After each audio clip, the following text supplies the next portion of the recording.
Deus te use, viu, amado? Amém. Eu quero agora dar bom dia, então, a todas as janelinhas, né? Falei com o pastor Wagner, a Mana. Dar bom dia a todos. Que Deus nos abençoe agora, nesse instante. Mas eu queria falar uma coisa antes. Quando o pastor Wagner me chamou, né? Mandou o convite, eu fiquei apavorada. Me deu muito medo. E ainda porque eu sabia que a Mana falaria na quarta-feira, e eu sei que a comparação é inevitável, mas eu me senti assim como Gideão, muito pequenininha, e o primeiro impulso é dizer não, né?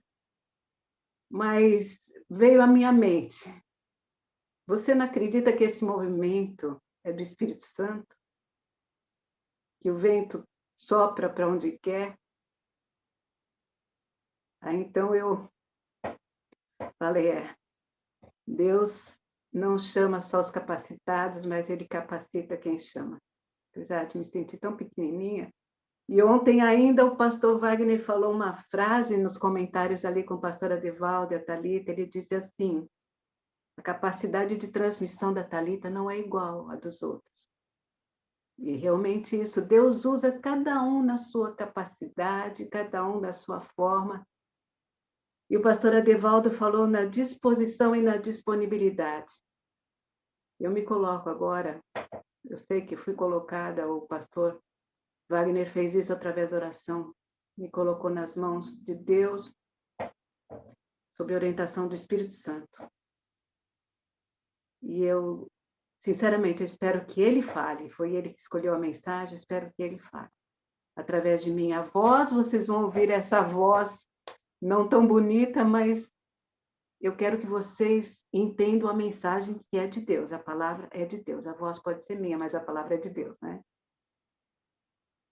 Então, nós escolhemos não. Foi escolhido, né, para a nossa meditação, também uma porção do Evangelho. Ela vai ser baseada no capítulo 14 de São Mateus. Então, quem tiver a sua Bíblia aí, por favor, nos acompanhe no capítulo 14 do Evangelho de São Mateus. São Marcos e São João também repetem essa história, mas nós escolhemos a que está no capítulo 14 de São Mateus. Nós vamos usar a Bíblia e a inspiração. Nós chamamos de inspiração os livros inspirados da profetisa de Deus, que nós cremos nela. Então, o livro base de comentário é o Desejado de Todas as Nações, no capítulo Uma Noite no Lago. Tá? E eu gostaria que vocês, então, acompanhassem comigo este capítulo. Muitas histórias nós podemos tirar dessas histórias lições. Na verdade, são 3 histórias, esse capítulo é dividido em 3 partes. Ele começa contando, relatando a morte de João Batista por Herodes. E quando Jesus e seus discípulos recebem a notícia, Jesus fala aos seus discípulos para eles se retirarem para um lugar deserto. Ali eles iriam meditar e orar, naqueles momentos de tristeza, porque João Batista era primo de Jesus, era um profeta, cada um deles, tanto Jesus como João Batista, conheciam a missão um do outro. Então, eles devem ter saído logo cedinho, naquele dia, para ir num lugar deserto, do outro lado do mar da Galileia, que, na verdade, é um lago, é um grande lago. Então, eles iriam atravessar o lago, entraram no barquinho para atravessar o lago, mas cedinho, bem cedinho, já tinham pessoas atrás de Jesus, para buscar cura, para buscar a sua palavra. Então, quando essas pessoas veem Jesus saindo, eles sabem a direção que ele vai tomar. Então, eles correm, a inspiração diz que eles correm para lá, para aquele lugar deserto. E Jesus, quando ele desce do barco, do outro lado do lago, ele já vê uma multidão esperando por ele. E ali ele começa a curar, a ensinar, a curar, a falar. E o dia vai se passando. Vai ficando mais tarde. Os discípulos chegam para Jesus e falam: Jesus, despeça esse povo para que busque alimento em algum povoado. Aqui é um lugar completamente deserto. Mas Jesus ordena que eles providenciem o alimento. Aí acharam 5 pães e 2 peixes. E é feita aquela grande multiplicação, que todos que estão ali comem, se saciam, e ainda sobram 12 cestos com o restante do alimento. Mas só João relata o que acontece logo em seguida, a multiplicação dos pães. Em João, no Evangelho de João, capítulo 6, verso 14 e 15, está lá escrito: depois de ver o sinal milagroso que Jesus tinha realizado, o povo começou a dizer: sem dúvida, esse é o profeta que devia vir ao mundo. Sabendo Jesus que pretendiam proclamá-lo rei à força, retirou-se novamente sozinho para o monte. O livro Desejado de Todas as Nações, nesse capítulo que eu falei, dá a descrição correta do que aconteceu. O milagre da multiplicação fez com que o povo ficasse disposto a coroar Jesus como rei imediatamente. Eles viram que ele não fazia esforço nenhum para chamar atenção para si, para conquistar honras para si. Então, eles combinaram, aqueles homens fortes, né, parecendo rudes, eles combinaram: vamos nos apoderar dele pela força e proclamá-lo rei. E os discípulos se empolgaram com essa ideia, declarar que Jesus era o legítimo herdeiro do trono de Davi. Jesus percebe e não admite. E com aquela autoridade que ninguém ousa desobedecer, ele manda e a multidão se dispersa. O régio porte de Jesus, as serenas palavras de ordem aquietam o tumulto. Nele, eles reconhecem uma superior autoridade e submetem-se. Aos discípulos, Jesus ordena que entrem no barco e passem para outro lado. O sol já estava se pondo quando Jesus, a sós, sobe ao monte para orar, onde ficou horas orando. E era pelos homens que ele orava, por aqueles homens, pelos seus discípulos, que em lugar de ver a sua exaltação ao trono de Davi, eles testemunhariam a sua crucifixão. Vamos ler então a partir do verso 22, nós já falamos, eu convido a vocês que leiam comigo o verso 24 e 25 agora. Olha o que diz lá. Mas o barco já estava a considerável distância da terra. Eu estou usando a Nova Versão Internacional. O barco estava a considerável distância da terra, fustigado pelas ondas, porque o vento soprava contra ele. 25. Alta madrugada, Jesus dirigia-se a eles andando sobre o mar. Eu não sei como está na sua tradução aí, mas essa alta madrugada aqui diz que era a 4ª vigília da noite. Ou seja, nesse horário que nós estamos entre as 6, já passamos, né? Entre as 3 da madrugada até as 6 da manhã. Essa era a alta madrugada. O que houve ali? O livro Desejado, ele vem nos esclarecer tudo o que ocorreu ali. Uma violenta tempestade veio de repente, eles não estavam preparados. Lembram? Os discípulos haviam tido um dia perfeito, testemunharam aquela maravilhosa multiplicação dos pães, um grande milagre. E agora, entusiasmados, eles queriam coroar a Cristo como rei, mas eles se sentiram frustrados quando veio a ordem para eles entrarem no barco e passarem para outro lado. E eles foram murmurando, diz a inspiração. Eles murmuraram, entraram no barco murmurando por ter obedecido tão rápido a ordem de Jesus. Se eles tentassem por mais um pouquinho, eles teriam conseguido o intento e coroado a Cristo como rei. Eles sabiam que os fariseus odiavam a Jesus. Eles estavam ligados a um mestre que fazia grandes milagres. E mesmo assim, eram injuriados como charlatões. Isso era demais para eles suportarem. Eles não queriam ser considerados como seguidores de um falso mestre. Então, eles começaram a razoar entre si e perguntavam: por que Jesus nunca afirmava sua autoridade como rei? Por que ele não salvou João Batista dessa morte violenta? E pior, eles pensavam: seria Jesus um impostor, como os fariseus afirmam?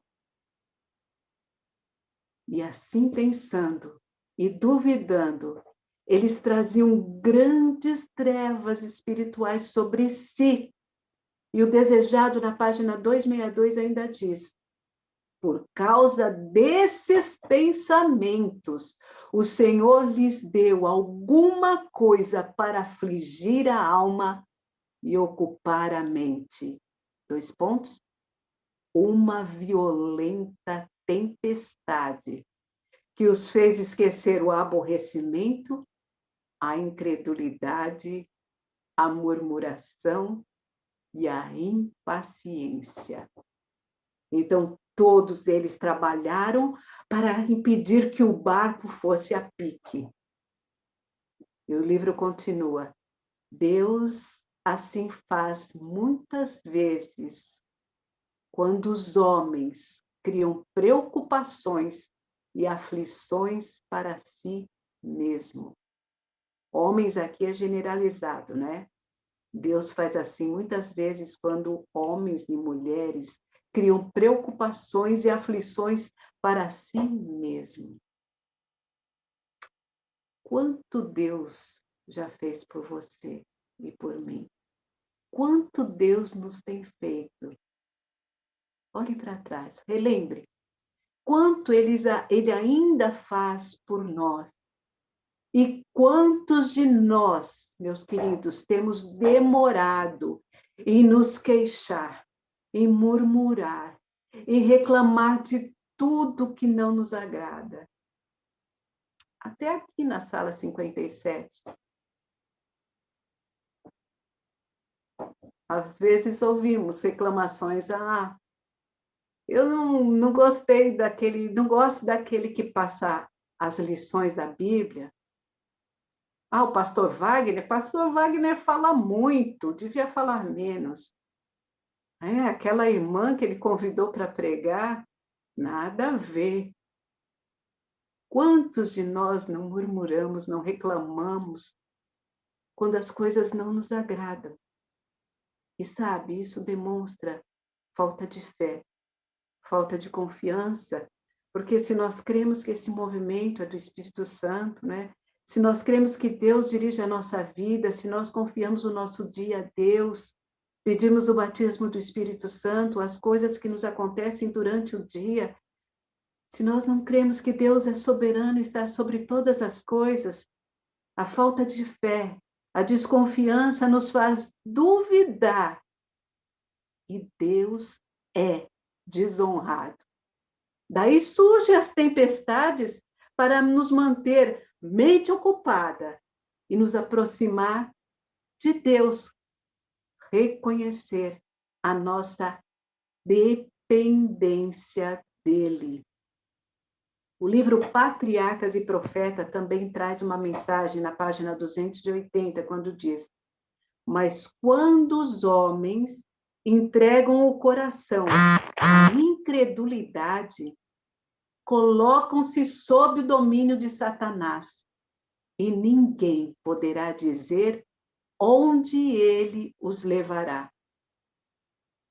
Os discípulos, através da murmuração, da dúvida, eles se entregaram à incredulidade, e o Senhor Deus trouxe a tempestade de vento para afastá-los desses maus pensamentos que os afastavam de Deus. Será que nós não fazemos assim muitas vezes em nossa vida?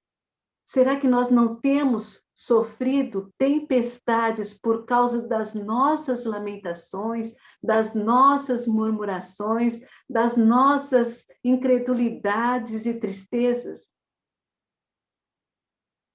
Lembre-se que essas coisas, esses sentimentos nos cegam, nos impedem de ver a verdade. Vocês recordam daqueles 2 discípulos no caminho de Emaús? Eles estavam cegados pela frustração de ter visto o seu mestre crucificado. Eles estavam cegados pelo medo do que iria acontecer com eles. Sabe, eles estavam cegados por todos esses sentimentos.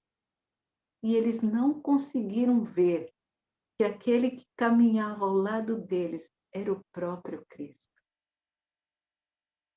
Esses sentimentos nos cegam de ver a verdade.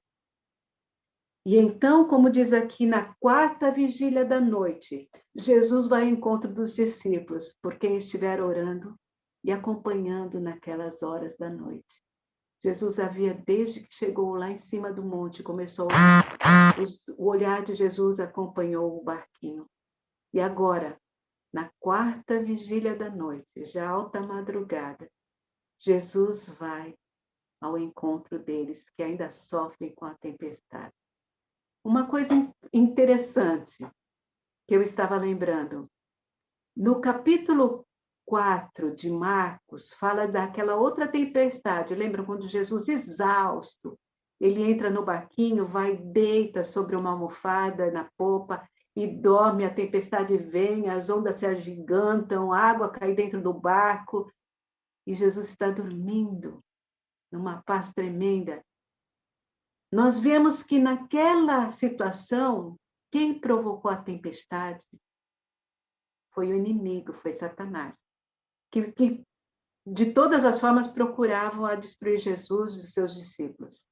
Mas nessa, nós recebemos essa iluminação. Quem mandou essa tempestade foi o próprio Deus, em benefício dos discípulos. E agora, na 4ª vigília da noite, Jesus vai ao encontro dos discípulos, por quem ele esteve orando todas aquelas horas. E voltando aqui ao capítulo, nós vamos ler verso 25 de novo. Alta madrugada, Jesus dirigia-se a eles andando sobre o mar. Verso 26. Quando o viram andando sobre o mar, ficaram aterrorizados e gritaram: fantasma!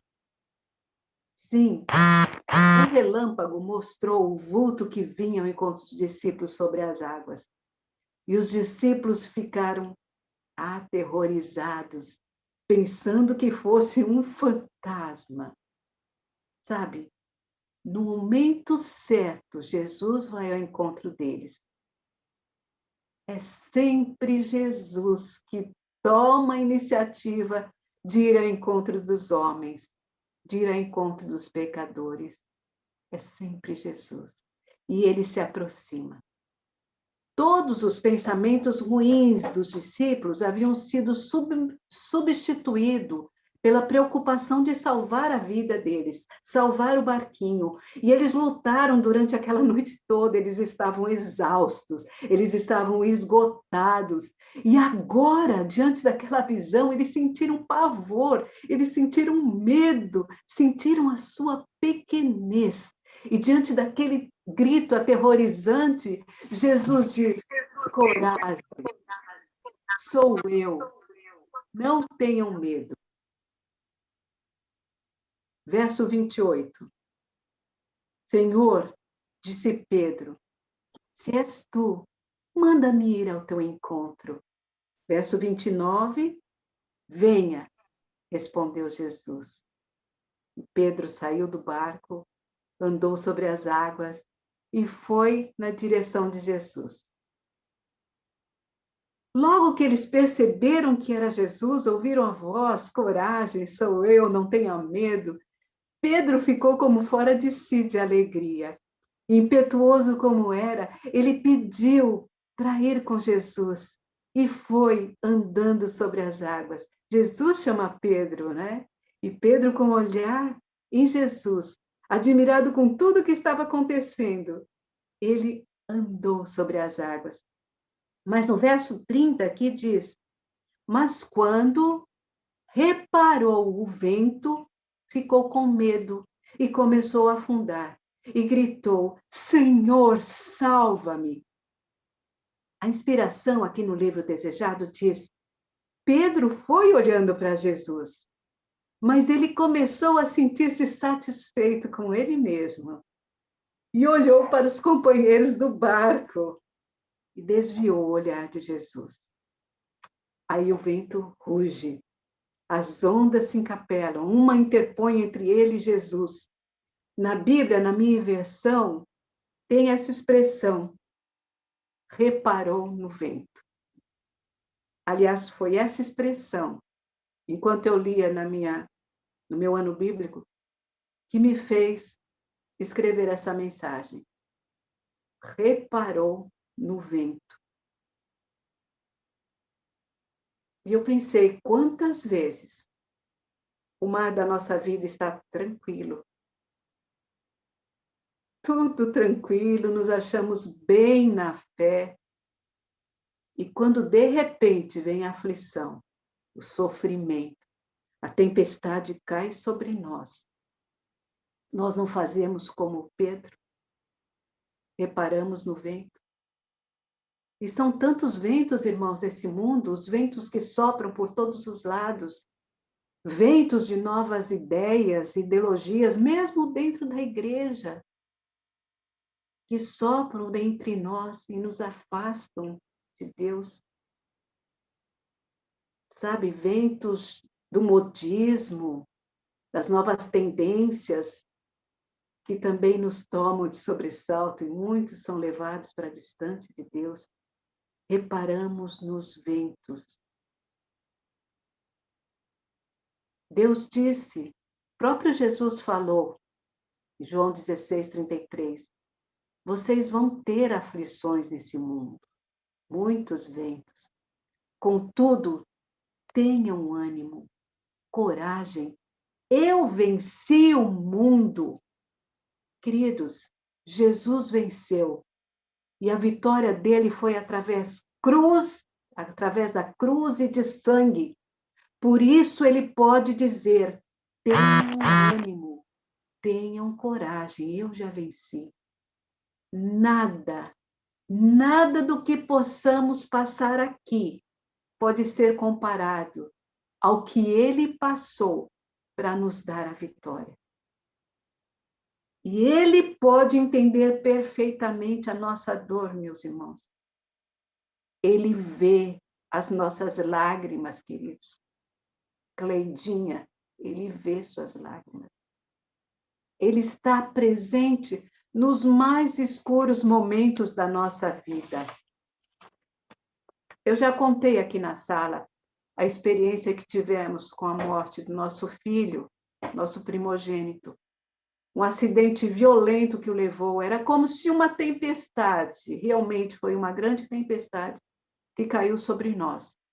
Mas a nossa entrega imediata ao Senhor, eu creio que o Espírito Santo regeu tudo isso, fez realmente toda a diferença para a nossa família. Ao depositarmos a nossa vida, a nossa dor, os momentos que viriam nas mãos dele, ele foi fiel. Ele respondeu de imediato com seu conforto, com forças que nos inspirou gratidão, muita gratidão. Portanto, irmãos, não repare o vento, não se apavore se as ondas estão crescendo ao seu redor, levantando em sua vida. Jesus está perto de nós, pronto para nos socorrer, para nos agarrar, para nos abraçar. Pedro começou a afundar. As ondas prenunciaram a sua morte, mas ele ergueu a voz Imediatamente ele ergueu o braço e gritou: Senhor, salva-me! Então Jesus segura a mão de Pedro e o leva novamente à superfície. Jesus jamais abandona aquele que clama. É Ele que promete, está na Bíblia a sua promessa maravilhosa, em Isaías 43, 1-3. Não temas, porque eu te remi. Chamei-te pelo nome, tu és meu. Quando passares pelas águas, estarei contigo. Quando pelos rios, eles não te submergirão. Quando passares pelo fogo, não te queimarás, nem a chama arderá em ti, porque eu sou o Senhor teu Deus, o Santo de Israel, o teu Salvador. Glórias a Deus. Nossas histórias, nessa história aqui nós temos muitas lições a aprender. E são lições que Jesus queria deixar para os discípulos, mas que alcançam aos seus seguidores de todas as eras. No livro Desejado de Todas as Nações, ainda diz na página 264, que nesse incidente, lá no Mar da Galileia, ele desejava mostrar a Pedro a sua própria fraqueza, que a sua segurança dependia constantemente do poder divino. E é disso que nós dependemos também, constantemente. Em meio à tempestade das tentações, ele só podia andar em segurança quando desconfiado inteiramente de si. Pedro, desconfiando inteiramente de si, descansasse no Salvador. E o livro diz: houvesse Pedro aprendido a lição que Jesus buscou lhe ensinar nesse incidente do lago, ele não teria fracassado quando a grande prova lhe sobreveio. Cada dia, Deus instrui seus filhos. Circunstância da vida diária vão nos preparando para desempenhar a parte que a sua providência designa. É o resultado de sua diária prova que determina vitória ou derrota na grande crise da vida. Se nós não suportarmos as provas diárias, as pequenas provas que a sua providência permite, quando chegar o momento da grande prova, nós sucumbiremos, como foi com Pedro. Para que não haja derrota, precisamos compreender a nossa contínua dependência de Deus. Essa é uma lição que nós devemos também tirar dessa história. Nossa contínua dependência de Deus. Porque Satanás é astuto. Ele nos estuda, conhece nossas fraquezas. Ele planeja e se aproveita dos nossos traços de caráter hereditários, cultivados. E ele procura nos cegar. Sim, cegar os nossos olhos das nossas necessidades, dos nossos defeitos, das nossas fraquezas. E unicamente compreendendo a nossa própria fraqueza e olhando para Jesus, que nós podemos caminhar seguros. Vamos para o final, verso 32 e 33, acompanhem comigo. Quando entraram no barco, o vento cessou. Então, os que estavam no barco, verso 33, o adoraram, dizendo: verdadeiramente tu és o Filho de Deus. Olha a diferença. Antes do pôr do sol, aqueles homens estavam duvidando. Será que ele não é mesmo o impostor que os fariseus falam? Os próprios discípulos que andavam dia a dia, 24 horas com Jesus, estavam duvidando. E agora, eles o adoram, exclamando: verdadeiramente, tu és o Filho de Deus. Então, logo Pedro e Jesus entraram no barco, o vento cessou. A tempestade passou e logo eles chegaram em terra firme no seu destino. Lições aprendidas, irmão. E quantas lições. Meu desejo é que com esse importante aprendizado que o Senhor nos ensina neste capítulo, nessa porção do capítulo 14, nós possamos entender o nosso foco na dependência contínua do Senhor, do Espírito Santo. É por isso que nós estamos a cada dia aqui suplicando o batismo diário para a porção chamada dia. Sabemos que Ele sempre está por perto. No momento de maior escuridão, quando estamos caminhando no vale das sombras, Ele está por perto. E, queridos, eu digo, não importa o rugir dos ventos, o tamanho das ondas que se formam ao nosso redor. Vamos clamar por Ele, mesmo que afundamos ou mesmo quando estamos tremendo de medo. Confiar na sua salvação e, enfim, levá-lo sempre conosco no barquinho da nossa vida, até atravessarmos e chegarmos na nova terra. Essa experiência que eu quero para mim, e eu desejo para vocês também.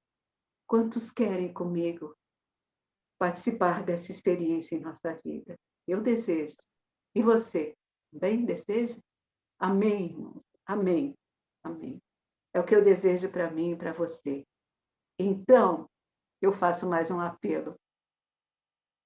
Vamos trocar a murmuração por mais gratidão. Vamos trocar a dúvida pela certeza na sua palavra. Vamos trocar o nosso medo pela compreensão de que Ele está sempre perto. Amém, irmão? Amém. Que assim seja, Senhor, com cada um de nós. Ok, pastor? Que maravilha, né? Que coisa boa hoje. Boa. Aprender contigo, irmã, foi uma benção. Amém. Às vezes a gente está passando por dificuldades e acha que elas não têm propósito, né? E você me mostrou hoje que determinadas circunstâncias que eu posso estar vivendo, difíceis, são o cuidado de Deus para me alertar. Filho, essa não é a direção. Às vezes, pela minha incredulidade, eu causo as tempestades da minha vida. Verdade. Né? Muito obrigado por isso. A Cleide está lá na Itália agora, sendo ricamente abençoado pela sua mensagem, Thaís. Amém. Amém. Tenho Ricamente. orado por ela. Eu amo essa menina. Ó, eu vou ativar o som da Cleide. Cleide, abre o seu áudio aí, por favor. Pastor, eu tenho vergonha. Eu também tenho, imagina, e estou aqui, rapaz. Bom dia, Cleide, tudo bem? Bom dia, pastor. Bom dia a todos. Bom dia, Thaisinha. Te amo, viu? Bom dia, Cleitinha. Também te amo. Eu a convidei para você orar pela Thaís, porque eu vi que a mensagem da Thaís chegou bem ao seu coração aí. E é tão legal esse mecanismo, né? Você está na Itália, a gente está aqui, Thaís está em Maringá, e Deus está unindo toda essa sala em oração. A Lia Brito, o Ademir, a Solange, parece que a gente está no mesmo lugar, na mesma casa, parece que nem é pela internet esse negócio, de tão pessoal que é, né? E eu vi você enxugando lágrimas aí nos seus olhos, né? O que é essa Pastor, mensagem? pastor, eu não sei orar. Não? Ixi, então vou fazer igual criança, posso? Eu oro e você repete? Podemos fazer isso? Vamos aprender juntos hoje, né, Cleide? Essa mensagem falou ao seu coração hoje, filha? É bom, né? A palavra de Deus falando ao coração da gente. Deus te abençoe, viu, Cleide? Eu sei, Obrigada, pastor, que assim seja.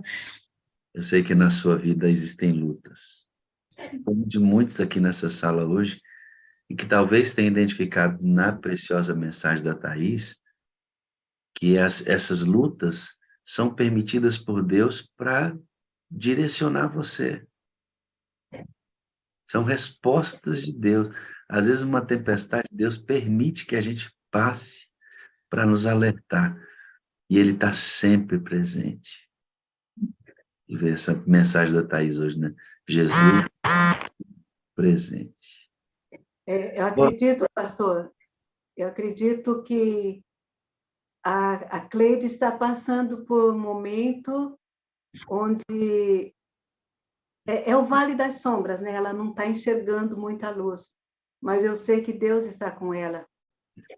E na sua providência, Deus está trabalhando com ela. Ela disse que não sabe orar, mas ontem eu a fiz orar e ela fez uma linda oração, abrindo seu coração a Deus. Cleide, Deus está trabalhando em você, Ele está vendo o seu momento de treva, de escuridão, mas Ele quer trazer Amém. luz. Eu tenho certeza que Ele está trabalhando contigo, minha querida. Amém. Amém, Thais. Eu amo tanto o Espírito Santo, porque eu não sabia que vocês duas tinham conversado ontem. Não sabia. Eu não sabia que vocês tinham orado juntas ontem. Eu olhei para a Cleide e falei, vou falar com essa moça. Deus está falando ao coração dela. Deus Olha aqui, está trabalhando. não é? Você já Esse viu? momento difícil, essas ondas que se colocam entre ela e Jesus, que ela não pode enxergar, mas Jesus está perto, Ele está ali. Está já pronto para levantá-la. Acredita nisso, Cleide, acredite nisso. Cleide, você certamente já voou, esteve de um lugar para o outro num avião, e você percebe às vezes aquelas nuvens carregadas, que o avião voa sobre elas. Para baixo das nuvens está chovendo. Acima das nuvens existe o sol. Jesus é o seu sol, filha. Ele está acima da tempestade. É só você acreditar nisso. Tá bom, Cleide? Amém, pastor. Eu acho que eu chamei você aqui para isso. Para Deus trabalhar na cura do seu coração e desenvolver fé aí na Itália. A gente vai se ver, né? Você vai estar em Vou Verona. estar lá com minha filha e meu marido, pastor. Aí, que maravilha. Vai ser uma festa bonita aí em Verona. Eu agradeço a ele por todos os esforços. Thaís, desculpem. Eu acho que então seria legal você repetir essa oração que você fez com ela ontem, orando por toda a sala e também pela Cleide. Depois Amém. que a gente ouvir esse hino aqui, ó. Cleide, Deus sabe, viu, filha? Deus ouve e Deus... E é esse hino que nós vamos ouvir agora. Obrigada, Deus pastor. sabe, Deus ouve e Deus vê. Confia nisso, tá? E Ele vai fazer grande obra na sua vida.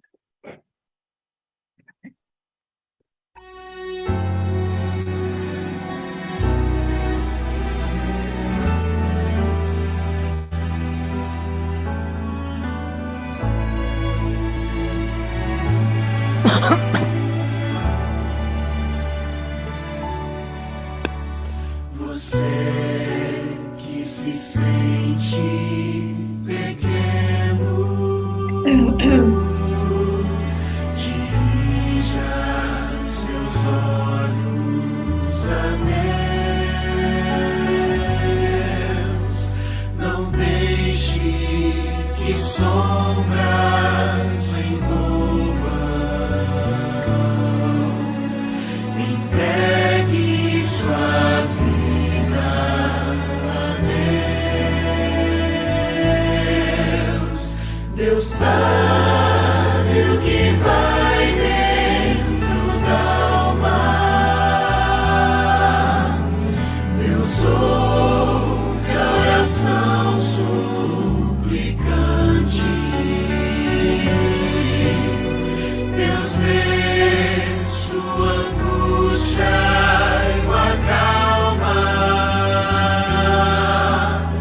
Deus faz de você um gigante.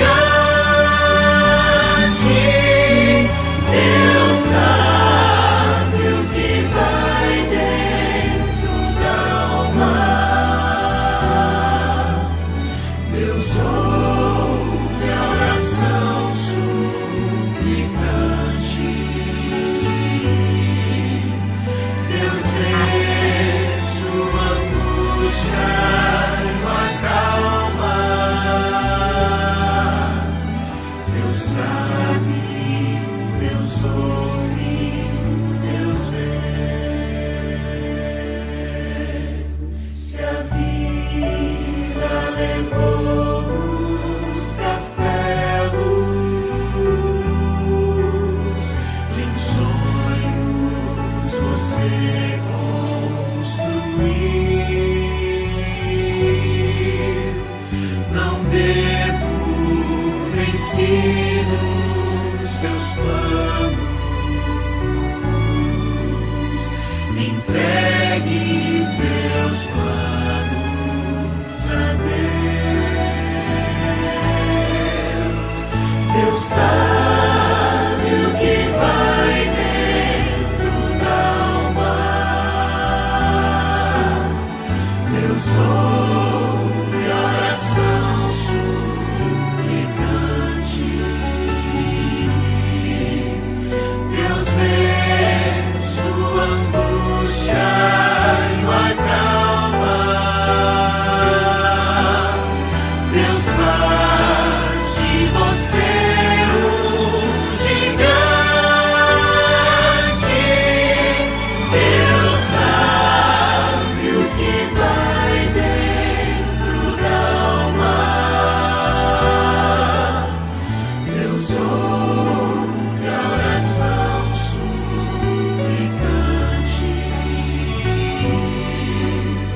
Deus vê sua angústia e o acalma. Deus sabe, Deus ouve, Deus vê.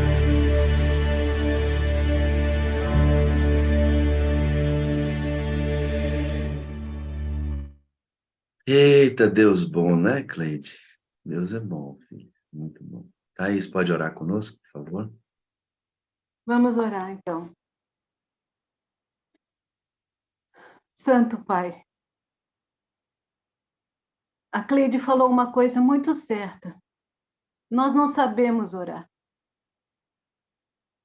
Nós não sabemos orar, Senhor. Nós necessitamos da Tua ajuda, do Espírito Santo, para Ele poder traduzir aquilo que a gente sente. E acabamos de ouvir esse hino, que diz que o Senhor sabe o que vai dentro da nossa alma. O Senhor ouve a oração suplicante. O Senhor vê, Senhor, os nossos medos, o Senhor nos acalma. O Senhor sabe todas as coisas, Senhor. Então, mesmo com a nossa incapacidade de orarmos, de não sabermos o que falar, o Senhor ainda nos ouve. E sabemos que o Espírito Santo pode usar cada um nas suas especificidades, nas suas particularidades, com as suas limitações, como o Senhor me usou nesta manhã para falar a Tua palavra. Eu pensei que eu, no início, não conseguisse, mas o Senhor ajudou. E, Pai, Espírito Santo, por favor, a palavra é Tua. Toque o coração daqueles que estão necessitando. Como a Cleidinha, Senhor. Como a Cleide. Talvez muitas Cleides estejam nas janelinhas aqui do Zoom e lá no YouTube também. Necessitando, Senhor, de um poder especial de Ti. Da Tua bênção, Senhor. Que o Senhor haja na vida deles, porque as ondas se levantam ao nosso redor. E nós não vemos que Jesus está próximo. Por favor, Senhor, eu quero orar por todos neste dia, mas de maneira especial pela Cleide. O Senhor sabe o que está dentro da alma dela, O Senhor sabe o que está no seu coração, o que ela necessita. Abençoe-a, Pai, por favor. Oro pelos demais irmãos que estão aqui neste culto conosco. Oro especialmente pelos líderes, Senhor, pelos pastores que estão dirigindo, especialmente pelo pastor Wagner e sua família. Eu sei que nesses últimos dias os dardos do inimigo estão voltados por todos aqueles que pregam a palavra. A Val orou aqui por pastores que estão entregando o credencial. O inimigo está trabalhando, Senhor, grandemente. Mas, por favor, proteja esses nossos pastores. E eu falo o nome do pastor Wagner, representando a todos eles. Proteja esses seus filhos desses dados, Senhor. Coloque uma porção muito especial do Teu Espírito Santo na vida desses nossos líderes, Senhor. Que essas estrelas não se apaguem, Senhor, mas possam nos ajudar o rebanho a chegar, Senhor, no destino final. Por favor, continue abençoando esta sala, continue abençoando a cada adorador e a todos nós neste dia com o batismo do Teu Espírito Santo. Aqueles que entraram pela primeira vez, Senhor, por favor, lhes dê forças e a vontade de continuar. Toma-nos a todos em Tuas mãos neste dia. Nós te suplicamos, agradecidos imensamente pela Tua palavra que transforma, pela Tua mensagem que nos revigora, nos dá força. E agradecemos tudo isso e pedimos essas bênçãos, porque nós confiamos, Senhor, nas Tuas promessas e no nome precioso daquele que venceu por nós. Em nome de Jesus que pedimos e agradecemos, ó Pai. Amém, amém e amém. Glória a Deus. Cleide, nos vemos na Itália, viu? Deus te abençoe ricamente. Amo você, viu? Amém. Amo você, Thaís. Muito obrigado. Eu preciso de vocês para ser feliz. Vocês são a parte visível de Deus e eu creio mais em Deus porque vocês existem, viu? Obrigada. Thaís, deixa eu dizer uma coisa para você. Você e a sua irmã são incomparáveis. Cada um tem um estilo diferente, uma abordagem diferente, tão eficiente como. Eficiente da mesma maneira. As diferenças são lindas. E você é extremamente usada por Deus, filho. Amém. Viu? Amém. Foi ótimo, foi ótimo. Eu vou começar a trazer famílias aqui para a gente poder ouvir as diferentes facetas de uma mesma família, né? Muito obrigado, viu? Foi ótimo. Foi ótimo. Deus a usou poderosamente. Amém. Grande dia, um abraço na família. Pastor, Oi. posso falar uma coisa? Claro que sim. Então são 4 coisas. Eu amo o Senhor. Preciso do Senhor para ser feliz. O Senhor é a parte visível de Deus. E eu creio muito mais em Deus porque o Senhor existe. E toda a sala 57. Amém. Louvado seja Deus por isso, né? Esse amor nos liga, né? Ele nos liga. Louvado seja Deus. Eu também amo vocês demais na conta. Grande abraço. Encheu meu coração de alegria hoje, hein? Mensagem poderosa. Que bom, né, irmãos? Que bom. Uma mesma família, capacidades diferentes, abordagens diferentes, eficiência igual. É lindo ver, né? É lindo. Muita gente coopera com a Sala 57. Muita gente. A gente tem ficado muito contente mesmo com tudo que Deus tem feito, produzido, enquanto a gente tem permitido que Ele trabalhe, né? A Aderlândia é uma das administradoras da sala, que tem feito um trabalho muito legal de divulgação da sala. Aí uma foto dela trabalhando, ó, tamanho do banner aqui, quase do tamanho do moço aqui, tá vendo? Do banner das nossas atividades, todo mundo aqui devidamente uniformizado, e ela vai estar aqui, irmãos, ó. Ela está fazendo um convite. Venha dar conosco, estamos em movimento, Sala 57, Igreja de Terra Vermelha, neste final de semana, dia 3, às 15 horas.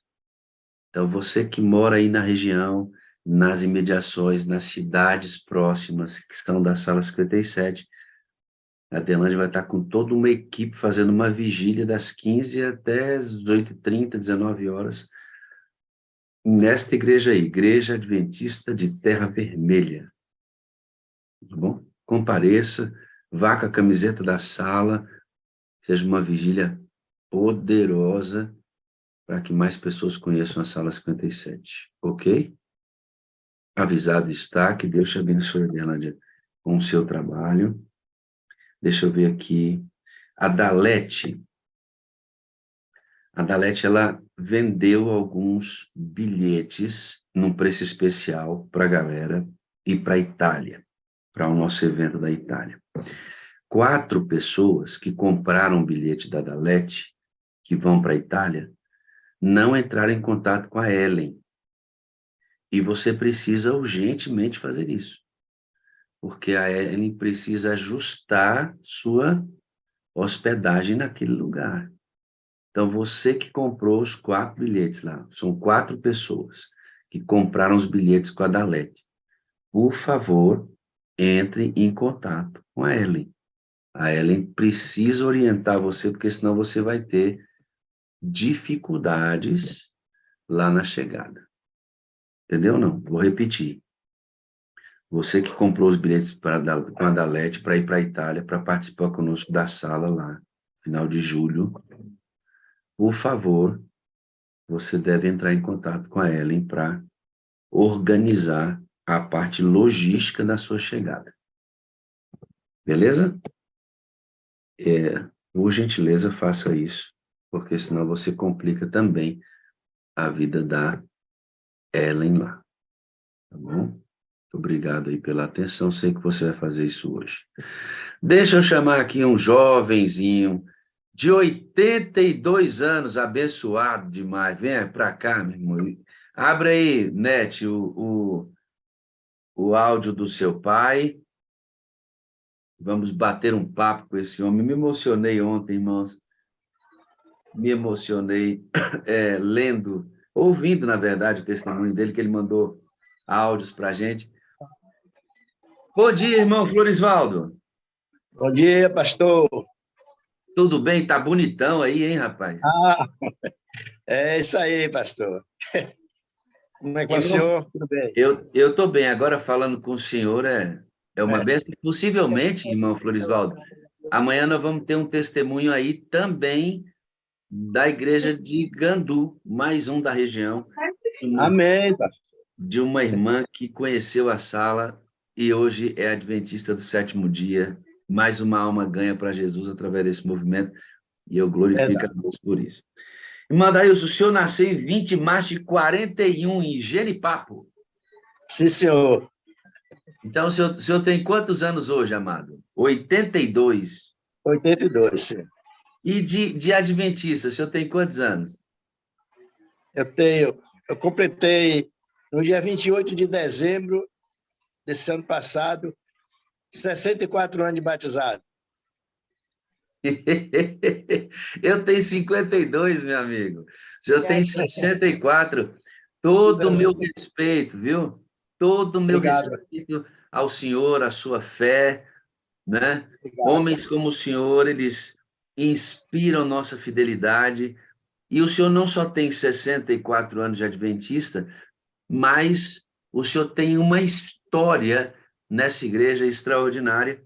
Enquanto eu estava pensando ontem, irmão, eu decidi chamar o senhor de Paulo de Gandu. Verdade. Porque esse homem tem uma história, Rose.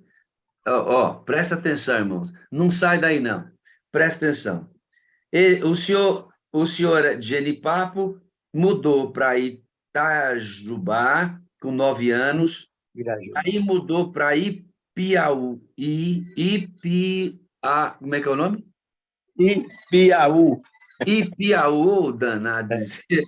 E lá em Ipiaú o senhor se criou. O senhor morou lá até quantos anos? Eu morei até 21 anos. 21 anos. Roça sempre, irmão? Em roça, sim. O senhor foi criado na roça. Fui criado na roça. O senhor estudou até que série, varão? Pastor, eu não tenho vergonha de dizer não, mas não estudei série nenhuma. O senhor não foi à escola, irmão? Ó, pastor, eu fui na escola, sim. Depois que eu era pai de família, já tinha Ivonete e o Vando, eu estudei um ano de noite. Eu fui fazer uma matrícula no Mobral para estudar de noite. E lá a professora fez um teste, me perguntou se eu sabia ler, eu disse sabia. Ela mandou eu ler, eu li. Ela perguntou se eu sabia fazer conta, eu disse que sabia. Ela armou as contas, eu fiz. Aí mandou escrever lá alguma coisa, eu escrevi também. Aí ela disse assim, olha, o senhor não vai estudar mais Mobral, o senhor já vai para a 4ª série. E aí eu estudei a 4ª série nessa condição, somente aí, de noite. Então, tudo o que o senhor fez foi a 4ª série. Só. O senhor tem quantos filhos, amado? 3 filhos. 3 filhos. A Ivonete, que deu testemunho ontem, e os outros 2. O Ivando Wilson, que é o popular Vando, e Ângela, a caçulinha. Como o senhor disse, todos criados, funcionários públicos da região onde o senhor mora, né, querido? Muito bem criados. Com certeza. Né? Lá dessa cidade aí, de Ipiaú, eu não aprendi, não. É Ipiaú. Ipiaú. É porque tá na minha cabeça, tá Piauí, não tem nada a ver. É Ipiaú. O senhor mudou para Teolândia. Sim. E de Eu Teolândia... mudei para Gandu. Primeiro eu mudei para Gandu. De Gandu, depois que fui para Teolândia. Tá, e depois o senhor volta para Gandu, onde o senhor cria a sua família. Exatamente. Aí de Gandu eu mudei para Salvador depois de casado e passei lá um período, onde me congregava na Igreja Central de Salvador. Aí de lá eu voltei para a região de novo, por meio da vim comportando e que eu fiquei. Lá em Salvador, o senhor trabalhava numa empresa boa, tinha uma empresa, mas aí bateu no seu coração o desejo de comportar. Para você que não é adventista, comportar são pessoas que decidem trabalhar com vendas de material para saúde, família, religiosos, e vai de casa em casa, de empresa, vendendo este material. E, através da venda de materiais evangelísticos, também mantém a sua própria vida. Então, o irmão deixa um emprego em Salvador, um bom emprego numa boa empresa, e o senhor coloca o desejo no coração dele de ir para a cidade e comportar. Se eu começa numa cidade que o senhor não gosta muito, depois vai para outra e decide para Gandu. Exatamente. Como é que foi o nome da cidade lá que o senhor não gostou de ir? Riachão de Jacuípe. Lá não deu muito certo a comportagem, não. E o senhor falou, vou picar a mula daqui. Não tinha nem telefone nessa época, né, irmão? Não. Eu mandei uma carta, fiz uma carta no correio para a associação, dizendo que lá não deu certo para mim, que eu estava indo para Ipiaú. Aí de Ipiaú o senhor foi para onde? Ipiaú bateu na casa, trabalhei uns tempos, depois acabei de ir para Gandu. Eu vou para Gandu porque eu já conheço muita coisa por lá. E nessa época o senhor já estava casado, né? Eu já tinha Ivonete. Como é que era o nome da esposa do senhor? Ivanilde Santos Orrico. Essa Ivanilde faleceu, né, querido? Faleceu. Como é que foi que ela faleceu? Ela tinha diabetes, era mulher diabética, por 35 anos. E aos 58 anos de idade, ela foi piorando e deu derrame cerebral e morreu. Ela faleceu em 2010, né? Em 2010, no dia 20 de dezembro de 2010. Foi um momento muito difícil na vida do senhor, né, irmão? Muito, pastor. Muito difícil. Muito. E o senhor superou esse momento difícil ao lado do Senhor, né? O senhor nunca desistiu de Deus, né, irmão? Não. Deus acima de tudo e de todos. O senhor, antes de se casar com a sua esposa que faleceu, o senhor tinha sido noivo. Eu não entendi direito, pastor. O senhor, a esposa do senhor faleceu. Mas antes de o senhor se casar com do esposa que faleceu, o senhor tinha sido noivo antes. Tinha sido noivo, exatamente, com outra moça. E como é que era o nome dela? Regina Dioniso de Souza, que hoje é rico também. E olha que coisa, irmãos, ele foi noivo desta Regina antes de se casar com a esposa que faleceu. Quando a esposa faleceu, eles não deram certo, cada um caçou o rumo na vida. Essa Regina se casou com uma outra pessoa, ele se casou com a esposa que faleceu. O esposo da Regina falece também, e logo depois do falecimento da esposa dele, o senhor os uniu novamente. O senhor se casou com ela, né, irmão? Casei, pastor. Eu casei na lei, na igreja e também no civilmente. Então, o senhor hoje já tem quanto tempo de casado com ela? Tem 11 anos, pastor. Já fez 11 anos, já passamos alguns meses. E pelo que eu percebi, quando falei com vocês, ela encostou a cabeça no seu ombro, beijou o seu ombro. Vocês estão felizes, né, irmão? Pastor, com certeza. O senhor sempre cuidou do senhor, viu? Eu tenho percebido aqui nos dados que o senhor me mandou que Deus tem um carinho especial em cuidar de vocês, viu, amado? Amém, pastor. Eu tenho certeza, irmão Florisvaldo, que isso é fruto do seu trabalho para Deus, porque o senhor é muito dedicado, muito dedicado.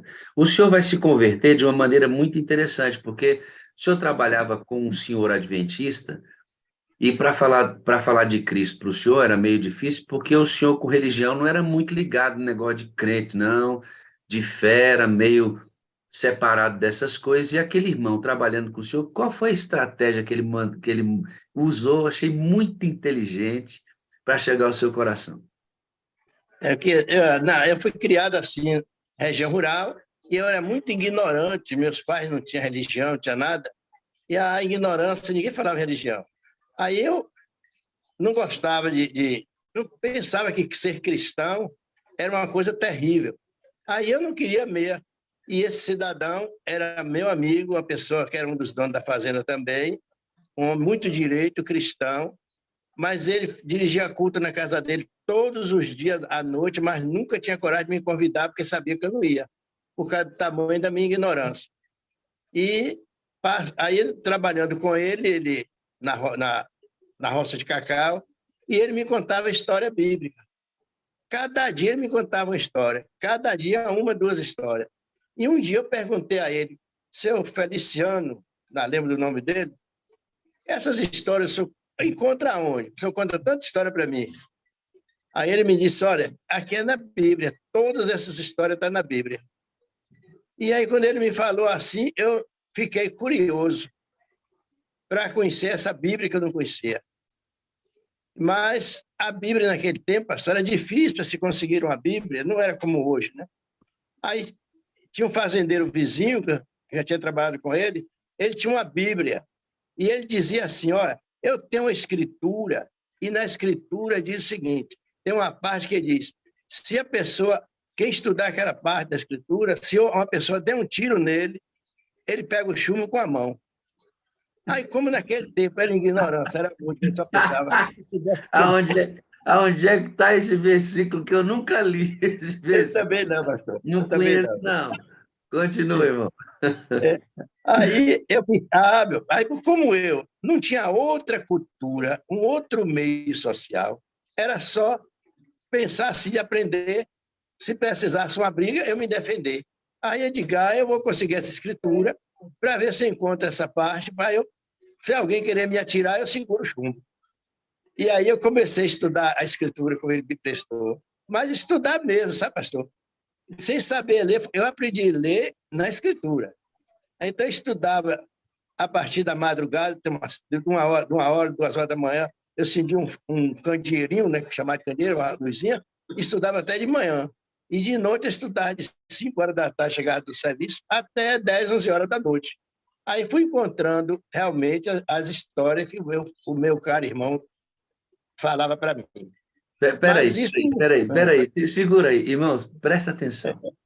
O homem era massa bruta. Ontem a gente falou de uma massa bruta que já está amolecendo, Ivonete. O homem era do mesmo jeito. Olha a sabedoria. O camarada não dá estudo bíblico, não faz. Ele começa a contar a história bíblica. Olha que coisa linda isso, cara. Começa a contar a história bíblica de uma maneira mais inusitada do mundo.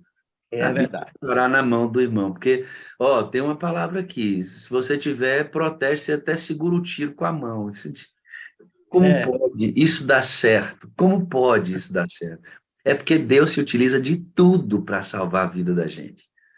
E aí você pega, presta atenção, irmão, presta atenção, na sua leitura da Bíblia, o quanto você pesquisa a Bíblia. Luz de, como é que era o nome aí no negocinho? Um candeeiro. Candeeiro.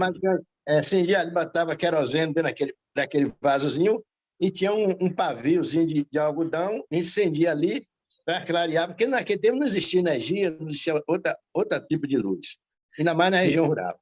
Irmão, pouca luz, pouca leitura. Pouca Lia a Bíblia de 2 horas da manhã até amanhecer. Ia para o trabalho e lia a Bíblia de 8 horas da noite até meia-noite, depois de trabalhar no arado todo dia. Tudo. Igualzinho meu pai você lê a Bíblia, reclamava. né, irmão? Igualzinho a gente lê a Bíblia hoje, né, irmão? É o mesmo tempo que a gente dá para a Bíblia e qualidade, né? Sofia, minha filha, Sofia, preste atenção, Sofia lindinha. Sofia está com a gente. Irmão, você está pensando o quê? Sofia, ela não fica só na pipoca, não. A Sofia assiste a sala todinha, né, Sofia? Eu vou ter que ir na sua casa lhe dar um abraço, porque é lindinha demais. Sofia, ame a Bíblia, viu, filhinha? Que Ame a bom. Bíblia. Você viu o Florisvaldo aqui? Luz de candeeiro, minha filha. Não tinha pouca luz, pouca leitura, mas amava a Bíblia. Que coisa linda. Irmão, o senhor vai lendo a Bíblia e o senhor decide na igreja. Como é que o senhor fala para o amigo lá que estava trabalhando com o senhor que o senhor ia na igreja com ele? Antes de eu ir a primeira vez na igreja, na fazenda morava um cidadão que era do sertão. E esse cidadão resolveu ir embora. E ele pediu lá as duas famílias adventistas que tinha na fazenda e dirigisse um culto para a despedida dele.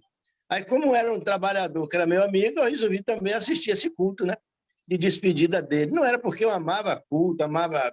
Não, eu resolvi, digo, bom, eu vou assistir esse culto e ver como é que é. Aí eu fui para lá assistir o culto. Mas o senhor vê como Deus tem providência.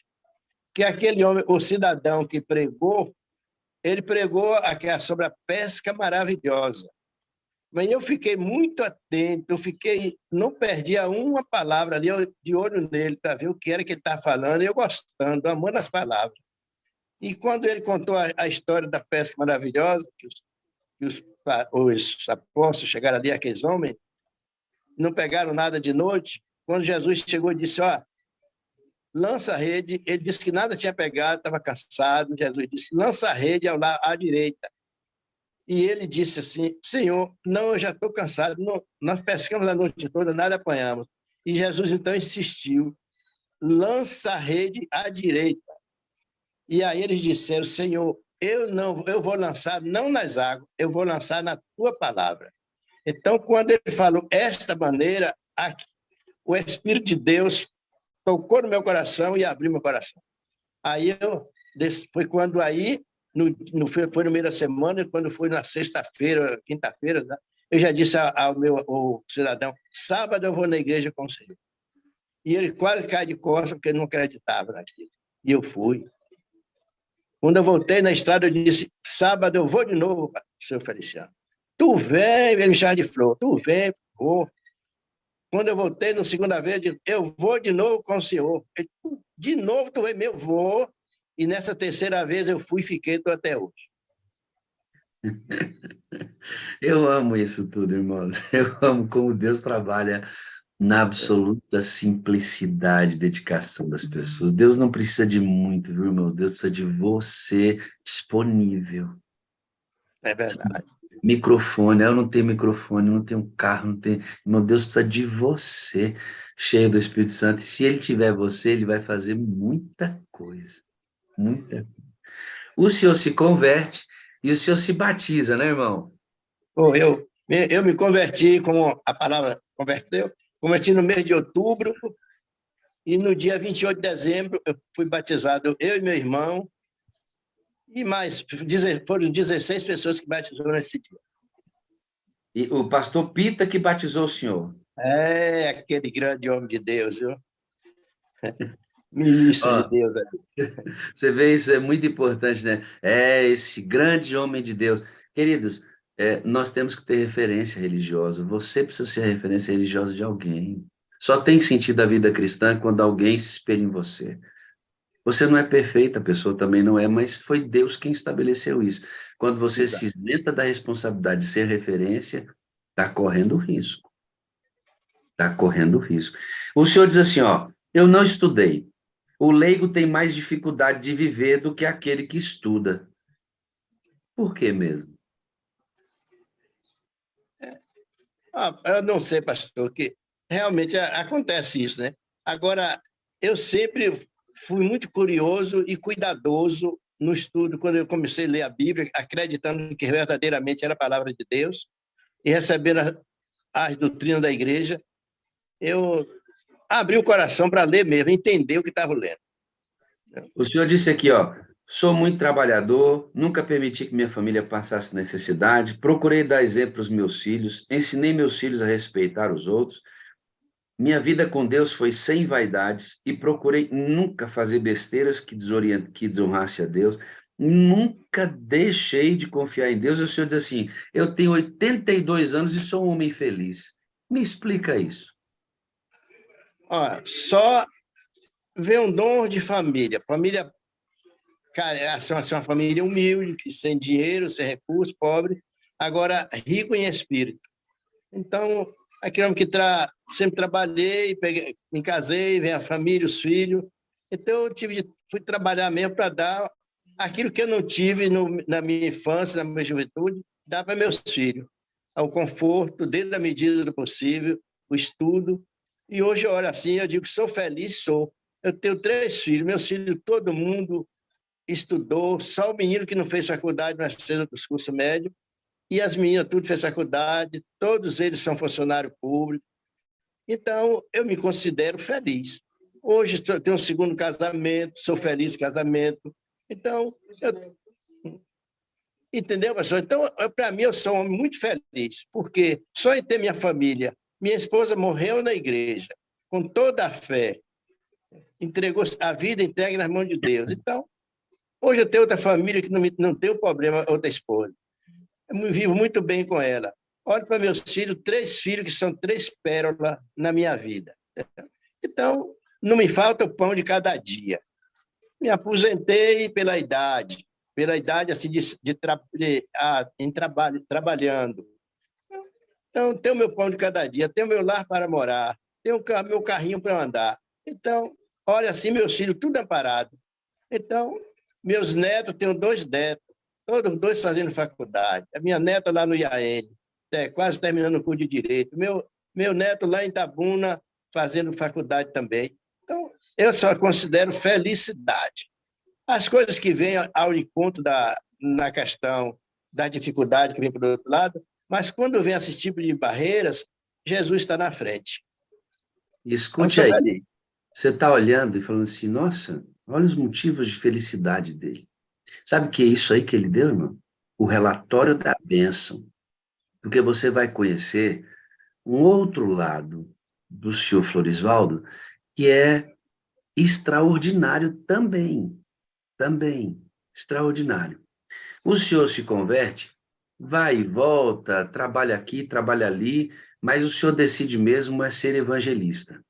O senhor coloca no coração que o senhor vai ganhar alma para Jesus e começa a trabalhar em Gandu e nas cidades vizinhas, e o senhor começa a fundar igrejas, irmão. O senhor começa a trabalhar como missionário voluntário. O senhor tinha um sonho de ter uma igreja aí na região, trabalhou para isso acontecer, demorou um pouco, o senhor fundou uma igreja na sala da casa do senhor. Como é que foi isso? Eu fiquei 5 anos, pastor, em Gandu, aqui em Gandu, que agora, hoje eu estou aqui em Gandu, 5 anos sem igreja, não tenho me congregado, né? E aí, como era eu e minha esposa só, eu não tinha a experiência ainda que eu tenho hoje, e fiquei, eu e ela, e dentro desses anos, nós fazendo trabalho missionário. Uma fim de semana eu estava em uma cidade vizinha, a outra fim de semana eu estava aqui pregando, a outra estava lá em outra cidade daqui a 40 quilômetros evangelizando, e aí eu fui evangelizando, outra lá em Teolândia mesmo, e assim eu fui evangelizando de cidade em cidade e aqui também. Aí quando eu fundei a igreja, tinha 4 pessoas. A me apareceu, na época, um casal que vieram de São Paulo, que era adventista. Aí, quando chegou aqui, eu conversando com ele, que tinha muitas pessoas estudando, mas eu não tinha onde congregar. Ele disse, "Ô, irmão, vamos formar uma escola sabatina na sua casa." Eu digo, é bom, porque agora eu já tenho mais um, né? Um casal, né? Para me ajudar. Aí nós fundamos a nossa escola sabatina com 4 pessoas adultas e 2 crianças, que foi a Nete e o menino Vando. E como já tinha muitas pessoas evangelizadas, aí eu fui chamando, e eles vieram para a igreja, vieram para cá. Aí eu fui chamando lá na outra cidade, chamada Itamarim, tinha 2 famílias já interessadas, começaram a vir para aqui todos os sábados. Lá na cidade de Tancredo Neves tinha mais umas 3 famílias interessadas, vinha para aqui no dia de sábado. Aí ficamos reunindo juntos aqui. Aí, a essa altura, ele foi pregando mais, conseguindo mais adeptos para a igreja. E aí, pouco tempo depois, a minha casa não cabia mais ao pessoal, os móveis já era pouco, acabou tudo, nós botava tal assim para sentar, mas sendo uma benção. Até que a gente abrimos uma congregação lá na cidade de Itamarim, outra em Tancredo Neves, outra em Teolândia, e dividimos, como vinha para cá, fomos dividindo, né? E aí foi crescendo. E uma crescendo, na medida que ia aumentando, a gente ia abrindo outras em outros lugares. E aí nós chegamos já a quase 30, né? Hoje nós temos algumas igrejas, um bocado de igreja organizada, e mais tem um grupo ainda, mas são grupos desenvolvidos. O senhor funda a igreja na sala, depois aluga alguns lugares, até que o senhor disse assim, rapaz, eu saía com os bancos na cabeça. Verdade. Como é que é isso aí? Eu banco na cabeça porque eu aluguei, parece, deixa eu ver, 1, 2, 3, 4, 5 salões. Nós andamos com a igreja em 5 lugares, né?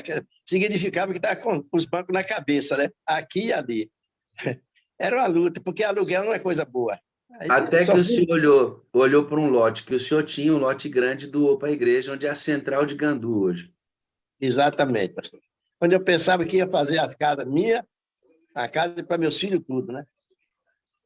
Como eu não consegui, antes de eu doar esse lote, eu tinha um outro lote pequeno. Como a igreja não tinha, eu peguei o meu lote pequeno e digo, vou dar para a igreja.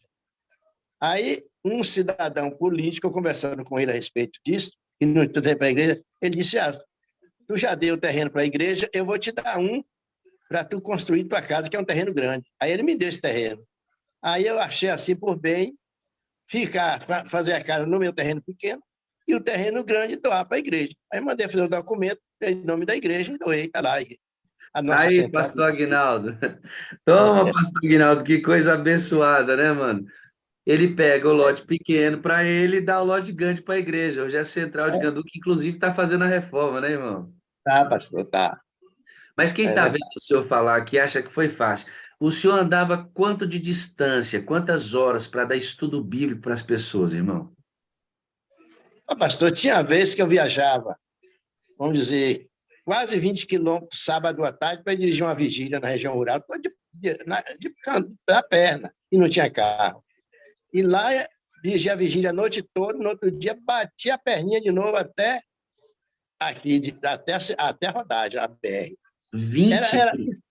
20 quilômetros? O senhor andava 20 quilômetros? Aí pregar o evangelho, ainda chega a passar a noite acordar dirigindo a vigília. E quando o senhor chegava lá na vigília, quantas pessoas tinha naquela região rural? Rapaz, não dá para contar. Que o povo da região rural não tem outra diversão, naquele tempo não tinha televisão assim até hoje, não tinha energia. Então, a vez que eu contava 100, 150 ou mais pessoas ali, o pessoal vinha tudo da região para ouvir. Porque não tinha outro meio de outro lazer. Aí eles iam assistir tudo mesmo, entendeu? Então, valia a pena o sacrifício, né? O senhor me fala da agenda evangelística do senhor. O senhor, na segunda-feira, no domingo, entre a semana, me conta como é que era essa... No sábado o senhor tinha uma atividade, no domingo o senhor tinha outra, na segunda, como é que era essa dinâmica evangelística do senhor? Pastor, é que eu cheguei a uma conclusão, a situação, que eu me doei ao trabalho de Deus. Foi um chamado de Deus para aquilo. Então, eu doei a minha vida, esqueci até da família. Então, sábado, eu estava na igreja de manhã. De tarde, eu reunia a igreja, dava um treinamento e ia para o campo missionário, com um grupo de pessoas, com quase a igreja toda. Domingo, na parte da manhã, não.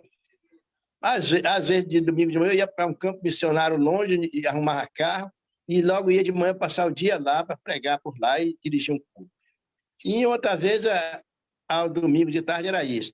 Então, de noite na igreja. Segunda, eu tinha um ponto de pregação na cidade. Terça, outro. Quarta, na igreja. Quinta, no ponto de pregação.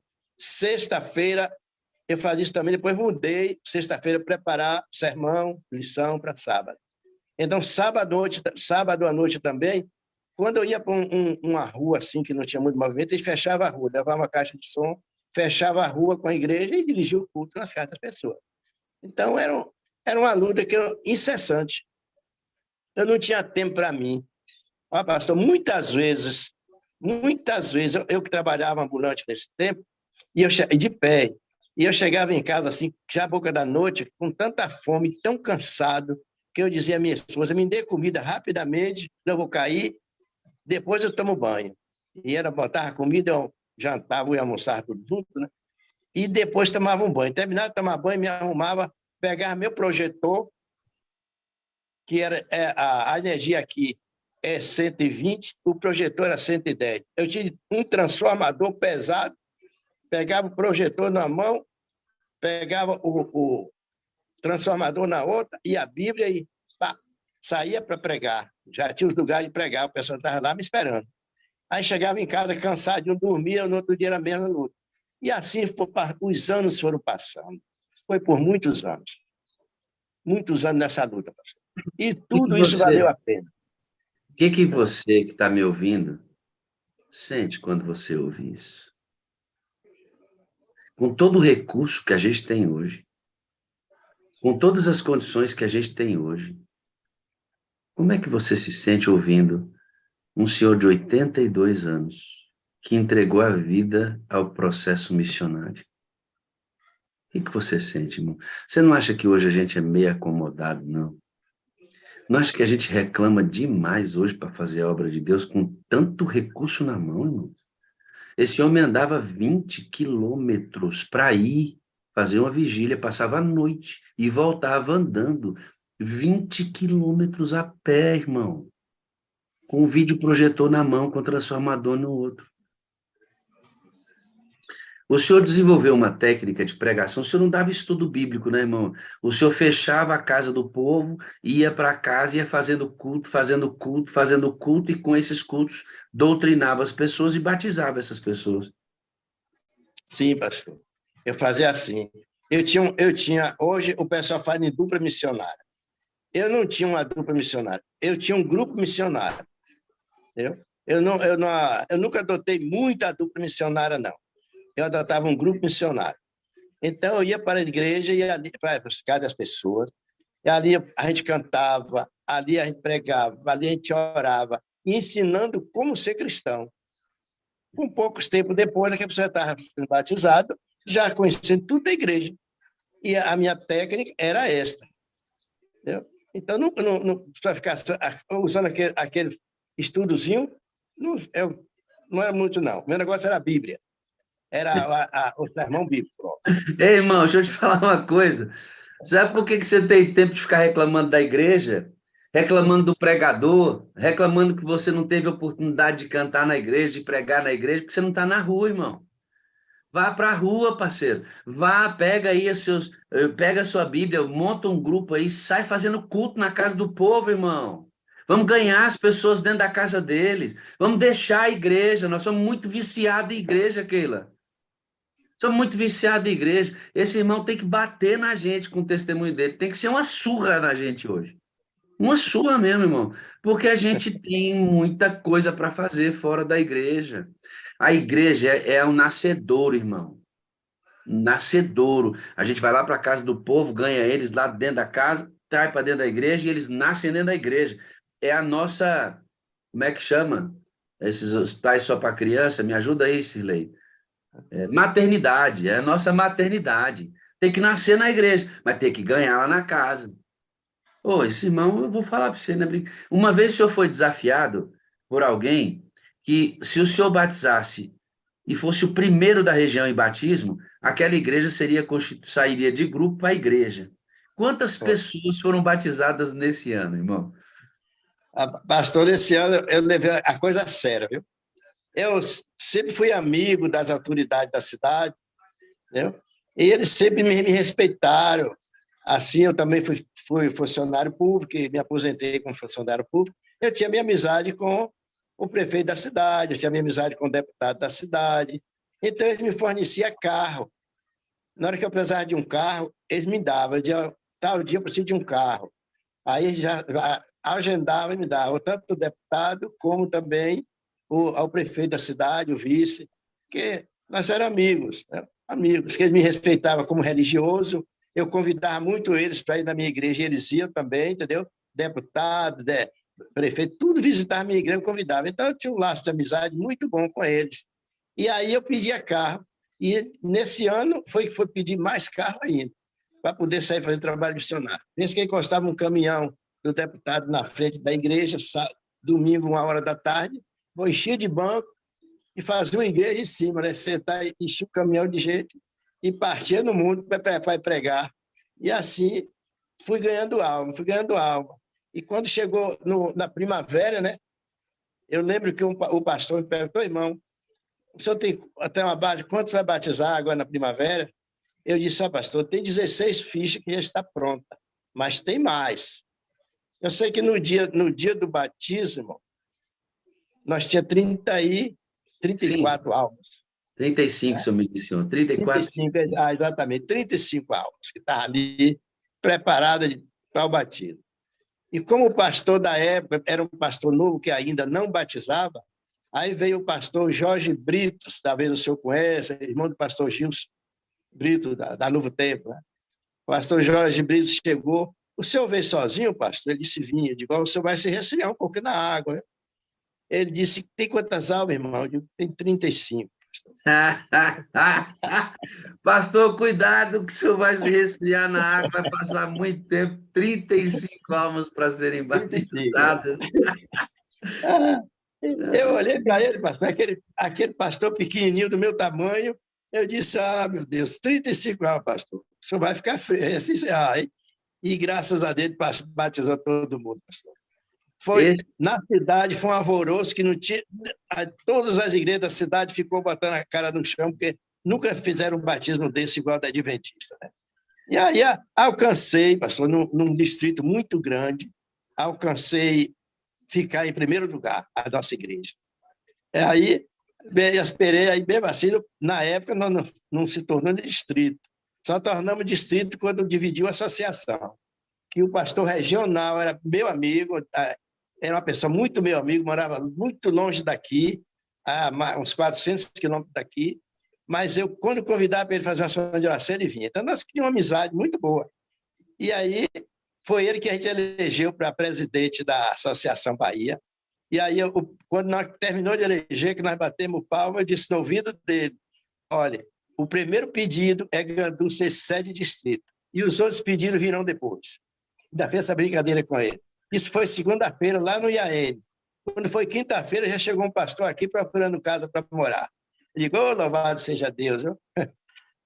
Esse é o outro motivo da sua felicidade, né, irmão?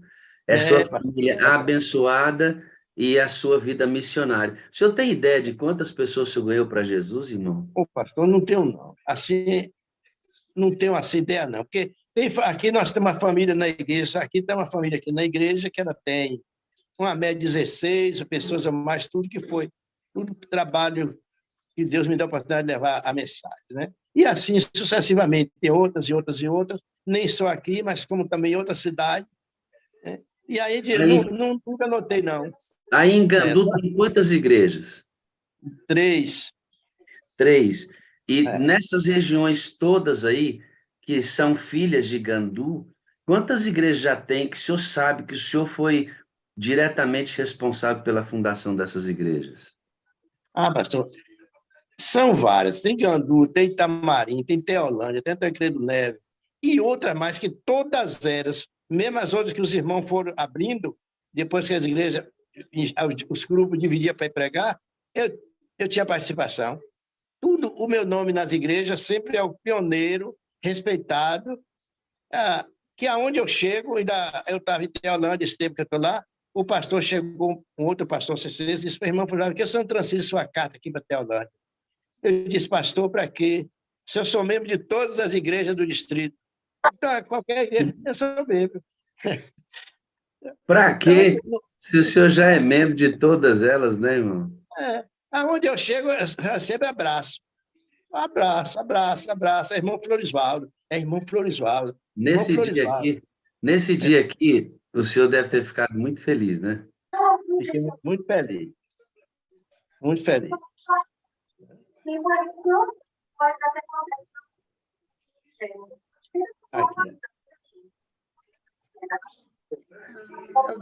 Aqui. É.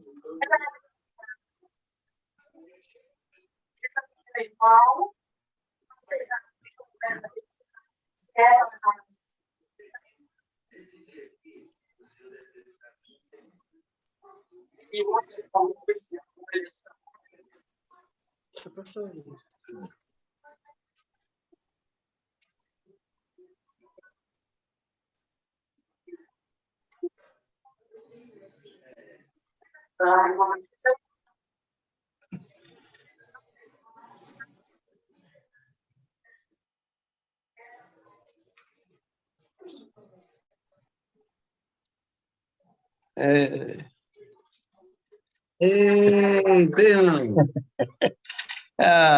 Pastor, Oi. a minha esposa sempre dizia para meus filhos, eu criei filhos para o céu. Sempre foi isso que eles receberam muito essa palavra da minha esposa. Era uma mulher viva no Evangelho, que vivia para o Evangelho. Eu criei meus filhos para o céu. E no dia, e essa massa bruta aí, ela ficou assim afastada. E no dia que a minha esposa, no velório, aqui no sermão, da despedida, eu disse para os três. Falei para os três. Se vocês quiserem ver a mãe de vocês no céu, se vocês quiserem ainda ver a mãe de vocês, se preparem para o céu, quanto ela se preparou. E hoje, graças a Deus, está todo mundo na igreja, tudo certinho. Eu louvo muito a Deus por isso. Né? Muito. Eu fico Então, feliz que a Sala 57 tenha ajudado a Ivonete a tomar a decisão dela, viu, irmão Florisvaldo? é verdade. Glorifica a Deus. Com Obrigado certeza. por estar aqui. Deixa eu dizer para você, quarta série, aprendeu a ler na Bíblia. Uma região inteira de igrejas fundadas por influência direta dele. Andando 20 quilômetros, carregando banco na cabeça, fechando rua, entrando nas casas, entregando a vida para o Evangelho. Amigo, você pode mais. Você pode mais. Não é possível que a gente só possa isso, não, irmão. Não é possível, Solange, que a gente só possa fazer esse pouquinho que a gente faz. Esse senhor aqui está dizendo, Leci, é possível fazer mais. Se a gente se entregar sem reserva, sabe? Se a gente se entregasse. Quarta série primária. Aprendeu a ler na Bíblia. Não é o que você faz. É o que Deus faz através de você, com sua disponibilidade, irmão. Sai daí. Cria coragem. Vai para a casa do povo. Abre a Bíblia. Prega para eles. Prega e leva para batizar na igreja. É essa a sua função, amado. O culto não pode ser um lugar em que você entra para você sair de lá dizendo assim, estou satisfeito ou não. O culto não é para isso. O culto é para celebrar o que Deus fez com você durante a semana. Sabe por que o culto da sua igreja é um oco vazio para você? Que a sua semana é vazia.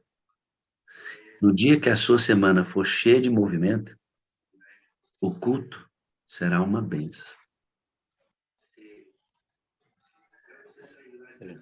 Ei, garoto, eu vou dizer para o senhor, eu vou terminar esse testemunho fazendo uma coisa que eu só faço com pessoas que eu respeito muito.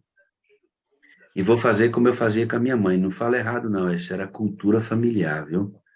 Bença, irmão Florisvaldo. Bença. Amém, pastor. Amém. Bença. Diga Deus assim. abençoe. Isso. Deus abençoe, pastor. Diga assim, ó, Deus te abençoe, meu filho. Eu vou pedir de novo, estou pedindo sua bênção. Bença, irmão Florisvaldo. Deus te abençoe, pastor. Porque para o Senhor a gente tem que pedir a bênção. Para o Legal. Senhor, homens como o Senhor. Não é enaltecimento humano, é a valorização do reino. Homens como o Senhor devem servir de exemplo para nós dessa nova geração. A gente faz pouco, irmãos. A gente faz pouco com muito mais recursos na mão do que ele tinha. Muito, muito mais. Tem muitas e muitas experiências que não tem tempo para a gente contar. Mas eu quero falar de uma experiência que essa marcou muito na minha vida. Nós estávamos com a igreja, abrindo a igreja está devagarzinho, o grupo, e então eu convidei as igrejas da região para a gente fazer uma vigília naquela cidade, para Deus abençoar, para que a igreja crescesse, mudasse de direção, crescesse a igreja. E ali naquela vigília, eu usei uma experiência assim, como uma brincadeira que deu tudo certo. Logo no início da noite, eu falei para os irmãos, olha, quando a pomba que Noé soltou, que ela voltou com a folha de oliveira, aquela folha de oliveira foi nascida de uma semente ou foi de um tronco?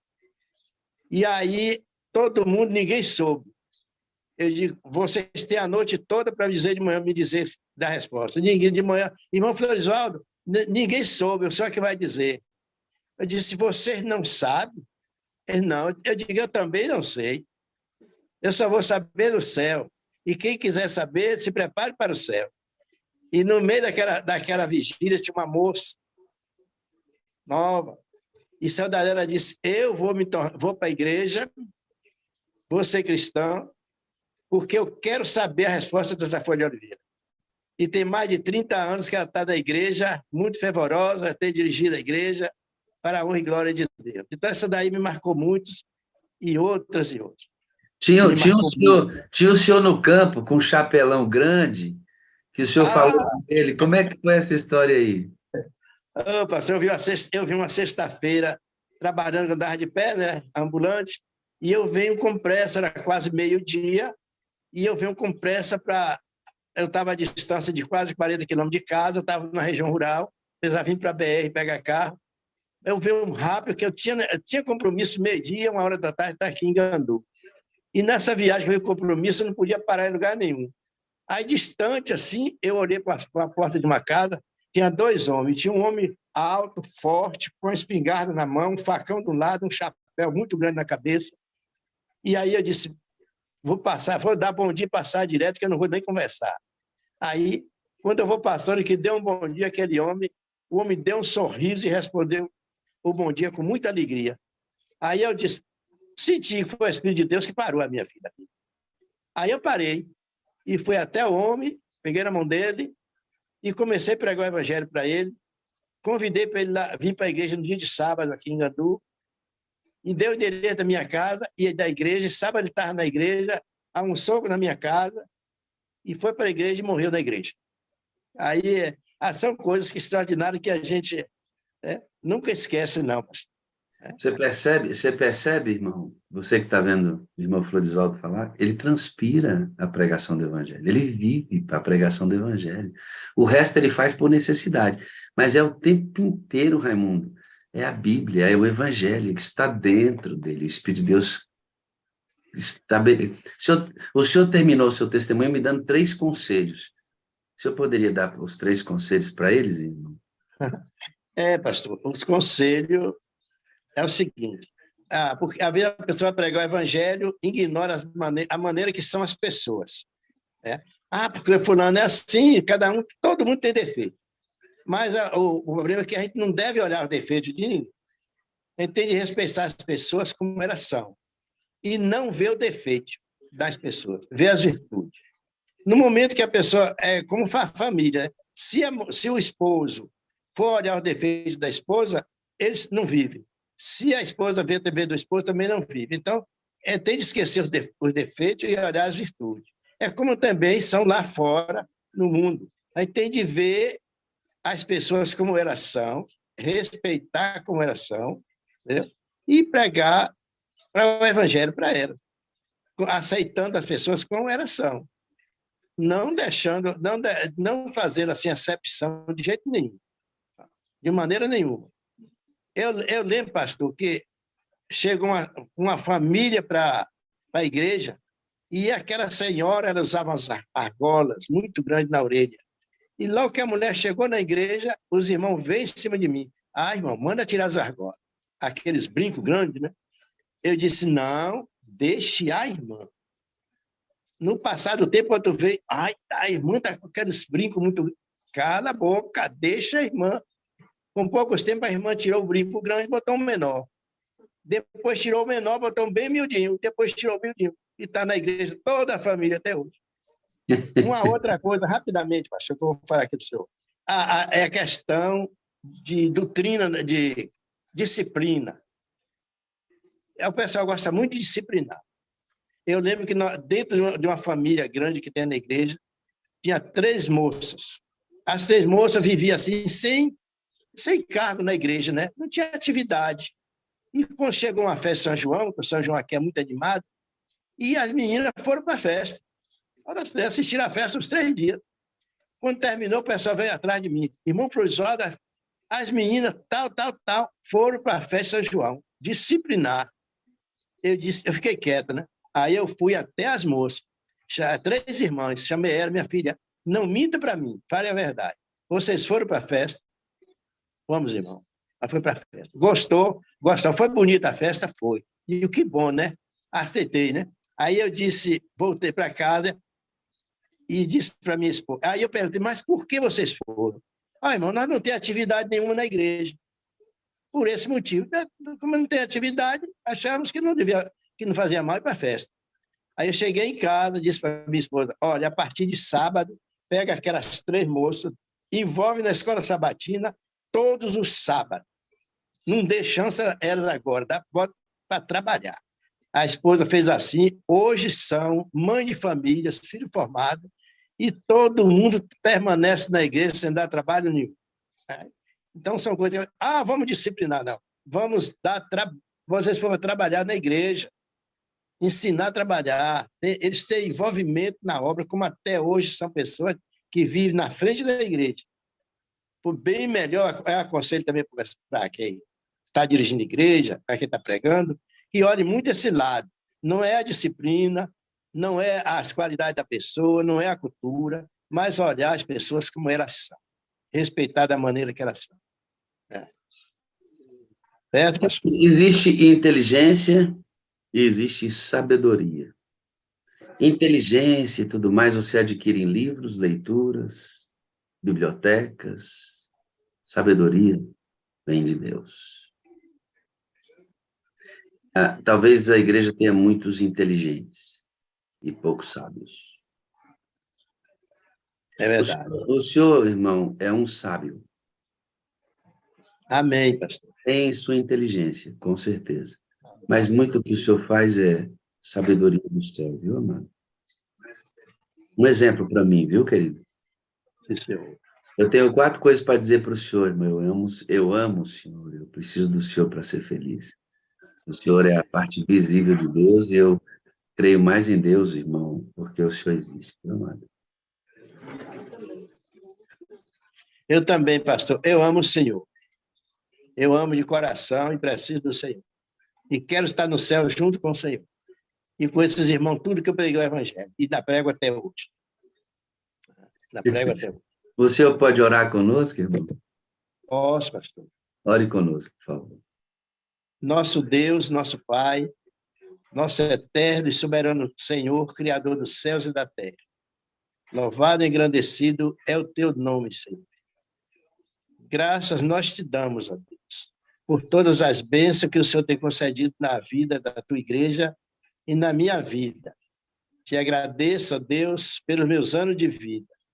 Agradeço por conhecer o único Deus verdadeiro e a Jesus Cristo a quem tu enviaste o teu Santo Espírito.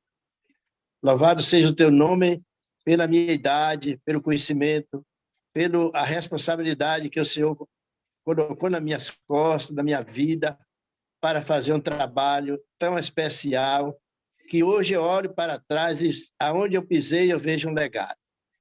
Tudo eu sei que foi o teu Santo Espírito me usando como único instrumento. Quantas vezes eu já preguei na minha vida e toda a minha pregação eu digo para o meu Deus: Senhor, não deixe que eu fale, faça com que eu me cale e que teu Santo Espírito fale por mim. E isso o Senhor me concedeu e está me concedendo até hoje. Por isso eu te louvo, Senhor. Uma outra coisa que eu quero te agradeço, ó Deus, porque eu nunca imaginei que um dia eu fosse entrevistado na sala 57. E sem nem pensar, tive essa oportunidade de ser entrevistado pelo um teu ministro, sábio, homem do Senhor, e está me entrevistando. Eu te agradeço, meu Deus, por tantas pessoas que estão me ouvindo, e peço, Senhor, que o Senhor abençoe a cada um que está ouvindo, que possa tomar um pouco também do meu conhecimento, da minha experiência, e faça, porque eu sei que é tudo para a honra e glória do teu nome, e lá na história, no final da vida, a gente tem uma história a contar. Por isso, ó Deus, te agradeço por tudo. Oro para que essa sala cresça em número e em espiritualidade, e que esses pastores possam ter cada dia mais sabedoria para lidar com tanta gente. Nos dá, Senhor, um bom dia, aceita nosso louvor, aceita a nossa gratidão e aceita a nossa adoração em nome de Jesus. Amém, Senhor. Louvado seja Deus por sua vida, viu, amado? Eu quero ter o privilégio de um Amém. dia pessoalmente dar um abraço no senhor, viu? Obrigado, pastor. Obrigado. Eu também. Outro abraço ao senhor. Grande abraço aí para as meninas. Obrigado, pastor. Um abraço. Queridos, a gente fica pensando, né? Tem o carro aí na garagem, tem a bicicleta, tem ônibus, tem metrô. E a gente dá tanta desculpa para sair de casa, né? Trabalhar. Quantas pessoas você já ganhou para Jesus? Quantas igrejas foram fundadas através de você? Ah, mas quarta série, aprendeu a ler na Bíblia. Tem desculpa não, irmãos. Se a gente vê a oração dele, define tudo, né? Que eu me cale, que o teu Espírito fale através de mim. Era um cara que já tinha sua experiência pessoal com o Espírito Santo, né? Louvado seja Deus, né? Mais um aprendizado hoje, né? Eu vou terminar esse culto com essa imagem que me deixa impressionadíssimo. Eu amo você, filhinha.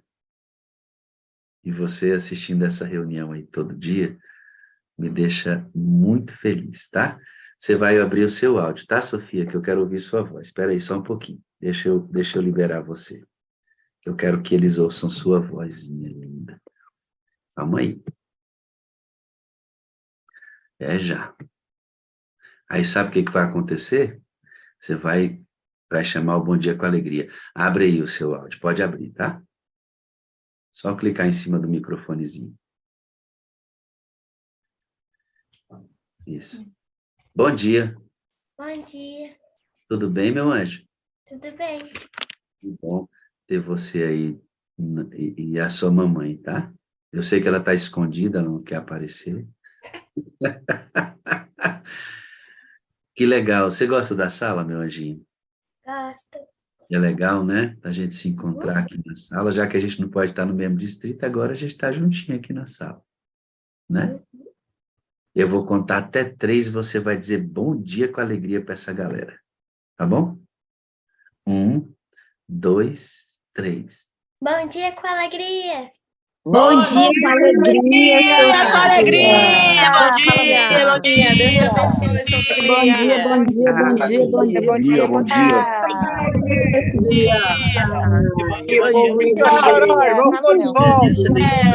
Bom dia no coração. Bom dia, maravilhoso. Bênção, amigo. dia, bom dia. Bom dia. Bom dia, alegria. Pastor Janete, pastor José Alves. Bom dia, com alegria. Bom dia, Giovanni. Bom dia. Bom dia, princesa. Bom dia, pastor Alegria. Bom dia. Bom dia, com alegria. Bom dia, Aninha. Alegria.